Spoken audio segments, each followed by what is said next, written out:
지우 선배와 함께하는 2학년 중등과학. 지우 선배와 함께하는 2학년 중등과학. 안녕하세요 여러분, 만나서 반갑습니다. 혹시 중등과학 1을 듣고 예습을 하러 중등과학 2에 오신 분이 있으신가 모르겠는데요. 아니면은 대부분의 분들이 저와 초면이실 거예요. 저는 이제 이 강의를 맡게 된 지우 선배라고 하고요.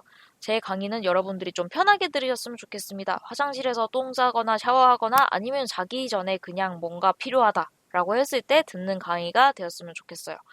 자, 그래서 오늘 처음 저랑 만난 첫 시간에 무엇을 배울 거냐면요. 바로 물질의 구성이라는 첫 번째 단원에 들어갈 겁니다. 이 물질의 구성이라는 단어는 뭐냐면요. 우리가 고등학교에 가면 화학이라는 과목을 배웁니다. 그래서 고등학교 화학 들어가기 전에 우리가 기본적인 내용들을 맛보기 하는 시작점이 되겠네요. 그래서 오늘은 물질의 구성 중에서도 뭘 배울 거냐면요. 첫 번째 내용인 원소에 대해서 배워보도록 하겠습니다. 아니, 원소가 뭔데요? 원소의 사전적인 의미는 뭐냐면요. 화학적인 방법으로는 더 간단한 물질로 분리를 할 수 없는 물질을 우리가 원소라고 해줍니다. 그러니까 모든 물질을 엄청 작은 단위로 쪼개서 보니까 그게 원소라는 거예요. 그래서 기본적으로 보면은 여러분, 과학자들이 호기심이 아주 많아요. 그래서 이 사람들이 뭐가 궁금했냐면요. 과학자들은 아주 옛날부터 있었죠. 물질이 기본적으로 뭔가 하나의 통일된 물질로 이루어지지 않을까? 그래서 기본적으로 이루어져 있다면 뭐로 이루어져 있을까라는 게 궁금해했어요. 왜 궁금해했냐? 저도 모르겠어요. 어쨌든 이 물질의 기본적인 물질에 대해서 과학자들이 언제부터 궁금해했냐면요. 무려 2600년 전입니다. 그러니까 기원전 6세기죠. 철학자인 탈레스라는 사람이 이렇게 생각했어요. 모든 물질의 근원은 물이 아닐까라고요. 이게 정확한 이 내용에 대해서는 이제 문헌이 남아있지 않다고 그러더라고요. 그래서 쌤이 잠깐 유추해보면요. 이때 주로 농사를 짓고 살았었잖아요. 그래서 제 생각에는 식물도 물 있어야 살 수 있고 사람도 물 있어야 살 수 있고 그러니까 만물의 근원이 물이 아닐까? 다 물에서 자라나니까. 그래서 탈레스는 어떻게 생각했냐면 이 땅도 다 물 위에 떠 있다고 생각을 했어요. 근데 여러분, 과연 만물의 근원이 물일까요? 여러분의 모든 것은 물인가요? 우리의 갤럭시 S, 아이폰이 모두 물로 이루어져 있나요? 아니죠. 그래서 그 다음에 약 300년 뒤인 기원전 3세기예요. 무려 2300년 전쯤에 아리스토텔레스라는 사람이 이렇게 주장을 했습니다. 모든 물질은 물뿐만 아니라 불, 흙, 공기로도 이루어져 있고 이 원소들이 4가지 성질의 조합에 의해서 서로 변환이 될 수 있다라고 주장을 했습니다. 물, 불, 흙, 공기. 그러니까 예를 들어서 갤럭시 만들려면 물, 불, 흙, 공기 잘 조합해가지고 만들면 되는 거예요. 근데 아니겠죠. 자, 그래서 이 뒤에 연구가 활발하게 이루어졌고요. 활발하게 이루어지기보다는 이런 갑론을박이 있었겠죠. 이게 맞다, 저게 맞다. 그리고 한 2000년 정도 점프를 합니다. 그러니까 한 1600년도쯤에 보일이 이렇게 주장을 합니다. 보일은 이렇게 말했어요. 물질을 이루는 모든 개념, 기본 물질은 원소라고 주장을 했고요. 그리고 이 원소라는 게 뭐냐면은 더 이상 쪼개고 물질을 쪼갰을 때 더 이상 분해할 수 없는 물질이 바로 원소라고 주장을 했어요. 그러니까 현대적으로 말하는 원소라는 개념을 처음으로 제시한 사람이 보일인 거죠. 그래서 이 이후로 사람들이 보일 말이 맞나 생각하고 활발하게 연구를 진행하기 시작해요. 그래서 약 한 100년 뒤쯤에 라부아지에라는 사람이 실험을 하나 진행해요. 자, 물분해 실험인데요. 일단은 화로 속에 활활 타고 있는 화로 속에 엄청 뜨겁게 가열된 주철관, 그러니까 화로 속에 주철관을 가열시키는 거죠. 그래서 이거 엄청 뜨거운 철관이라고 생각하시면 되고요. 이 엄청 뜨거운 주철관 속에 물을 한번 통과시켜 봅니다. 그리고 이 물을 통과시킨 다음에 이제 끝에는 식혀가지고 어떤 물질이 있나 봤는데 아니 세상에 식혀서 보니까 난생 처음 보는 수소가 나와버렸어요. 물을 넣었는데 수소가 나와버렸다? 자, 원래 물이라는 건 뭐냐면요. 수소랑 산소로 이루어져 있는 물질입니다. 그 중에 산소는 철이랑 결합을 아주 잘하는 친구예요. 이게 철 팬클럽 같은 거거든요. 철만 보면은 어멋 이러면서 이제 철을 쫓아갑니다. 그래서 산소랑 철이 만나면 철이 녹쓰는 현상이 나타나는데요. 그래서 물을 통과시킨 주철관, 철관이라고 했죠. 안쪽은 산소 때문에 녹이 슬고요. 그러니까 산소랑 이미 결합을 해버리고 그 밖에는 이 산소가 버려진 수소가 남아가지고 밖에 통과된 기체를 모아서 식혀보면은 수소가 나옵니다. 그래서 만물의 근원이 물이라고 주장했던 탈레스와 물질을 이루는 기본 성분 중 하나가 물이라고 주장했던 아리스토텔레스는 틀린 거죠. 물이 다른 걸로 쪼개졌으니까요. 그래서 라부아지에는 처음으로 이런 아리스토텔레스의 주장이 옳지 않다는 것을 증명한 사람이 됐습니다. 자, 그래서 원소의 정의는 제가 조금 전에 시작할 때도 말했었죠. 더 이상 다른 물질로 분해되지 않는 기본 물질 성분입니다. 자, 현대까지 2016년 대한화학회 기준으로 알려진 원소의 종류는 118가지예요. 자, 2016년이면은 조금 올드한 기준이긴 한데요. 여기서 그러면은 기준이 2016년이라고 외운 건 이유가 있겠죠. 자, 현대 기술이 좀 많이 발달했어요. 그래서 인공적으로 이런 원소들을 우리가 만들어낼 수 있어요. 그래서 이 중 118개 중 자연에서 발견한 거는 90가지고요. 나머지는 모두 인공적으로 만들어낸 원소입니다. 그래서 여러분이 뭐 대학생이 되던가 아니면은 고등학생이 되고 나면은 원소 종류가 더 늘어날 수도 있겠죠. 근데 교과서는 자주 바뀌면 안 되기 때문에 어쨌든 2016년 기준을 사용합니다. 16년 기준은 몇 개? 118개. 자, 이 원소 종류에는 아까 물분해 실험 때 말했던 수소나 산소도 있고요. 뭐 금이나 철, 은 같은 물질도 모두 원소로 포함이 됩니다. 자, 이 원소는 종류에 따라 성질이 다르고요. 은이랑 공기가 같진 않죠. 그래서 화학적으로 변화가 일어나도 다른 원소로 변하지는 않습니다. 그래서 뭐 연금술이라고 들어봤을지 모르겠는데요. 예를 들면 돌멩이 주워와가지고 이것을 금으로 만들자 하는 것이 연금술이에요. 근데 아까 뭐다? 화학적인 변화가 일어나도 기본적인 원소는 변하지 않는데 그 원소 중에 뭐가 있었냐면 금이 있었어요. 그러니까 산소 원소를 들고 와가지고 금으로 바꾸려고 그래도 안 바뀐다 이 말이죠. 그래서 현대에 와서는 이 연금술이 좀 허무맹랑하다, 이상하다라고 하지만 그때는 정말 진지하게 연구를 했다고 하네요. 자, 그 다음 우리가 원소 나타내는 방법 배워볼 건데요. 자, 화학자든 수학자든 이 사람들 줄임말 엄청 좋아해요. 자, 우리도 뭐 글 적거나 카톡 보낼 때 줄임말 좀 많이 쓰잖아요. 결국 우리는 다 똑같은 사람이에요. 여러분 풀네임 적기 귀찮아서 원소기호라는 것을 사용합니다. 자, 이거는 베르셀리우스라는 사람이 제안을 한 건데요. 우리 보통 줄임말 쓸 때 어떻게 줄이나요? 앞글자 따서 줄이죠. 아, 아이스 아메리카노. 이렇게처럼요. 자, 하지만 이 앞글자만 따서 줄이는 거는 우리가 이제 요새 애들은이라고 하지만 아주 옛날부터 해오던 거예요. 이거 원소기호부터 시작이 된 거죠. 그래서 원소기호도 똑같이 줄이는데요. 기본적으로 영어권에서 처음 연구된 것들이다 보니까 영어나 라틴어로 된 원소 이름의 첫 글자를 줄입니다.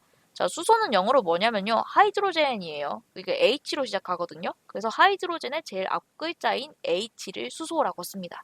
자, 비슷하게 탄소는 카본이거든요. 영어로 카본인데 카본의 앞 글자는 C입니다. 그래서 탄소는 C로 쓰고요. 근데 사실 카본은 영어고요. 이 카본에서 비롯된 C가 아니라 사실은 카보늄이라는 라틴어에서 비롯된 C입니다. 뭐 카보늄이나 카본이나 비슷비슷하죠. 근데 참 불편하네요. 만약 한국에서 발견됐으면 수소는 수 아니면 COC였을 텐데. 어쨌든 여기서 문제가 있습니다. 자, 수소는 하이드로젠이고요. 헬륨은 영어로 헬륨이거든요. 뭔가 둘 다 H로 시작하는 느낌이 나죠. 자, 그럼 H가 겹치면 어떻게 쓰냐? 두 번째 글자까지 쓰시면 됩니다. 수소가 근데 선수쳐서 H를 먼저 낯짐했기 때문에 헬륨이 두 번째 글자까지 써서 HE라고 써줍니다. 자, 근데 우리는 수소, 헬륨, 탄소, 지소, 살소, 플로르, 네론, 나트륨, 마그네슘, 알루미늄, 규소, 뭐 인황, 염소, 아르곤, 칼륨, 칼슘, 철, 구리, 아연, 뭐 온, 뭐 납, 아이오딘, 뭐 베릴륨 외 118개의 원소를 모두 원소기로 나타낼 수 있는데요. 이 중 좀 중요한 친구들만 제가 좀 설명을 해드리려고 합니다. 이거 다 외워야 되나요? 제가 방금 언급한 친구들은 외우는 게 좋습니다. 사실 외우기 싫어도 보다 보면 외워질 거예요. 자, 우리가 주로 이용하는 원소랑 이 친구들의 성질에 대해서 제가 좀 소개를 해보려고 합니다. 첫 번째로 수소예요. 수소는 모든 원소들 중 가장 가벼운 원소예요. 그리고 어디 쓰이냐면 우주 왕복선의 월 연료로 이용을 합니다. 원소 기호로는 하이드로젠의 H를 사용한다고 제가 방금 말했었죠. 그래서 주로 연료로 사용을 하는데요. 예전에 혹시 여러분 수소차 개발한다 뭐 이런 기사 뭐 친환경 수소차 이런 거 봤을지 모르겠어요. 요즘은 전기차로 좀 트렌드가 바뀌긴 했는데 이렇게 수소는 연료로 활용을 합니다. 그 다음은 헬륨이에요. 자, 헬륨은 수소 다음으로 가벼운 기체예요. 조금 쉬운 예시를 들면요. 놀이동산 가면 우리 풍선 같은 거 사잖아요. 좀 둥둥 떠 있는 거. 이게 헬륨 가스가 들어간 풍선입니다. 좀 뭐 어려운 예시는 비행선 충전의 기체로 사용을 합니다.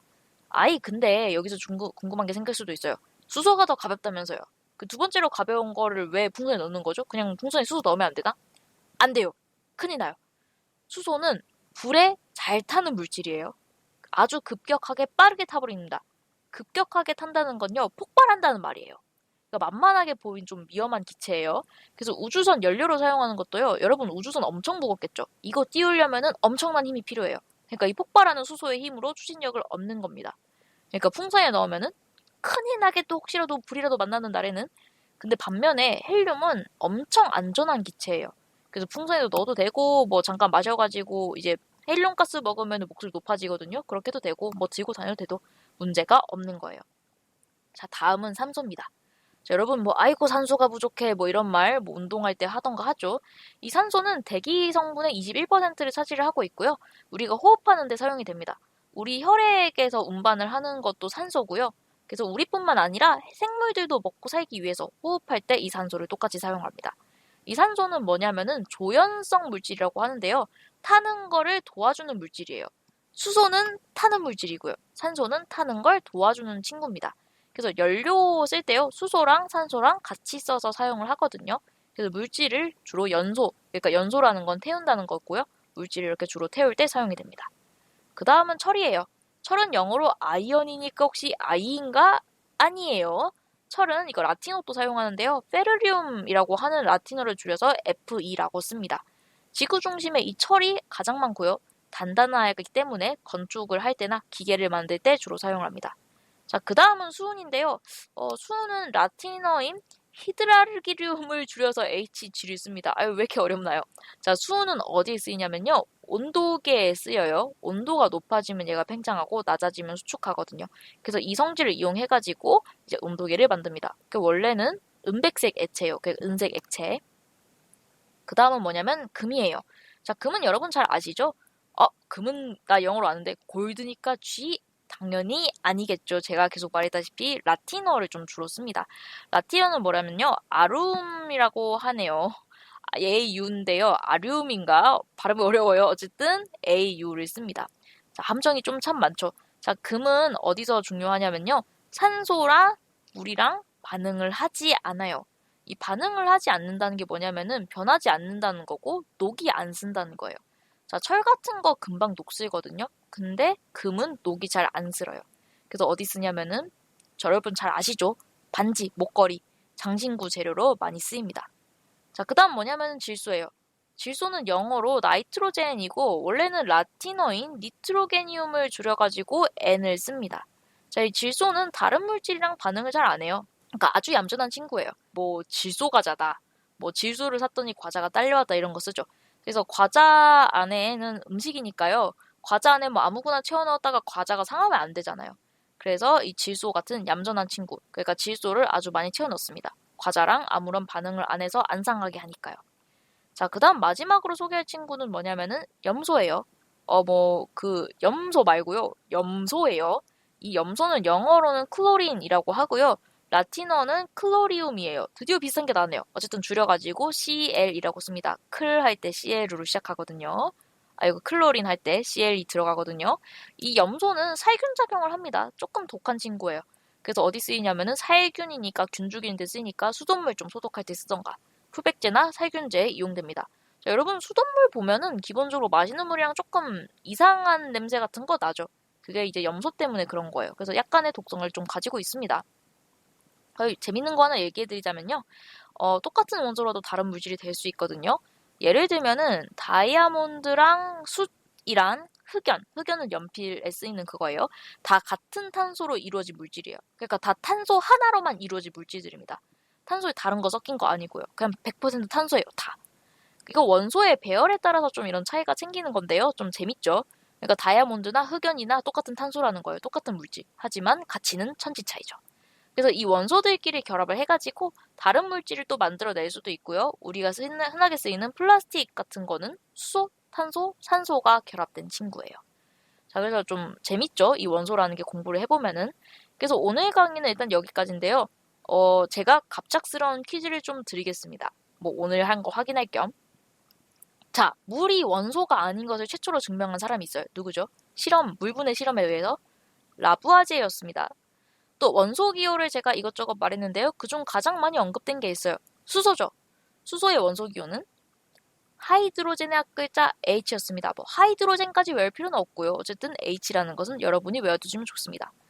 자, 여러분 오늘 저랑 함께하는 강의 어땠는지 모르겠는데요. 제 강의는 이런 식으로 진행이 될 거고 여러분이 항상 좀 편하게 들었으면 좋겠습니다. 저를 어려워하지 않으셨으면 좋겠고요. 오늘은 여기까지 하고 다음 시간에는 우리가 뭘 볼 거냐면요. 이 원소를 구별하는 방법. 그러니까 과학자들이 원소를 찾았으면은 이 원소를 구별하는 방법이 있을 거 아니에요? 그거에 대해서 어떤 방법이 있고 원소들에 대해서 어떤 반응이 나타나는지를 배워보도록 하겠습니다. 지유 선배였습니다. 지유 선배와 함께하는 2학년 중등과학